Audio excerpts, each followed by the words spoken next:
ఈ శ్లోకం మనకు మార్గాన్ని చూపే గురువుకి మనమిచ్చే గౌరవం. మన ఈ జ్ఞాన ప్రయాణానికి ఇదే పునాది అన్నమాట. ఈ శ్లోకాన్ని ఉదయాన్నే నిద్రలేవగానే మంచం మీద నుంచే మన అరచేతులు చూస్తూ చదువుకోవాలి. మన పిల్లలకి నేర్పించడానికి ఇదొక అద్భుతమైన అలవాటు. మనకు కావలసిన సంపద, జ్ఞానం, శక్తి అన్నీ మన చేతుల్లోనే ఉన్నాయని ఇది మనకు గుర్తు చేస్తోంది. వేళ కొనలు సంపదకు అంటే లక్ష్మీదేవికి, అరచేతి మధ్యభాగం జ్ఞానానికి అంటే సరస్వతీదేవికి, ఇక అరచేతి మొదలు దైవిక శక్తికి అంటే గోవిందుడికి ప్రతీకలు.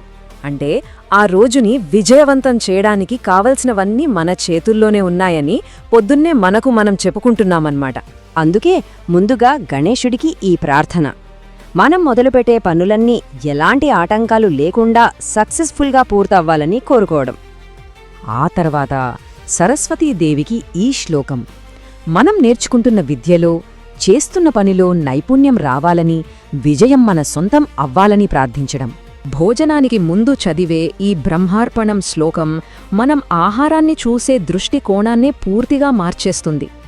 ఈ శ్లోకం భోజనాన్ని ఒక పవిత్రమైన యజ్ఞంలా చూపిస్తుంది. సింపుల్గా చెప్పాలంటే మనం తినే చర్య ఒక సమర్పణ.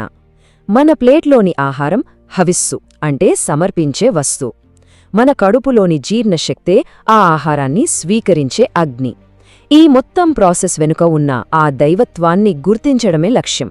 ఇది మనల్ని మనం తినే ఆహారంతో చాలా డీప్గా కనెక్ట్ చేస్తుంది. సూర్యాస్తమయం అయిన తర్వాత ఇంట్లో దీపం వెలిగిస్తూ ఈ శ్లోకాన్ని పఠిస్తారు. ఆ దీపం కాంతి, ఈ శ్లోకం యొక్క వైబ్రేషన్స్ రెండూ కలిసి ఇంట్లో ఒక ప్రశాంతమైన పాజిటివ్ వాతావరణాన్ని క్రియేట్ చేస్తాయి.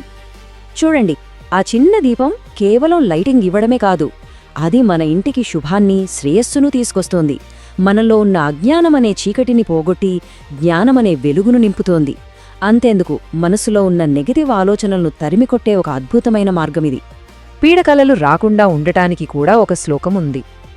రాముడు, హనుమంతుడు లాంటి ధైర్యానికి, భక్తికి ప్రతీకలైన వారిని తలుచుకోవడం ద్వారా మనసు ప్రశాంతంగా, ధైర్యంగా ఉండి పీడకలల నుండి రక్షించబడుతుందని నమ్మకం.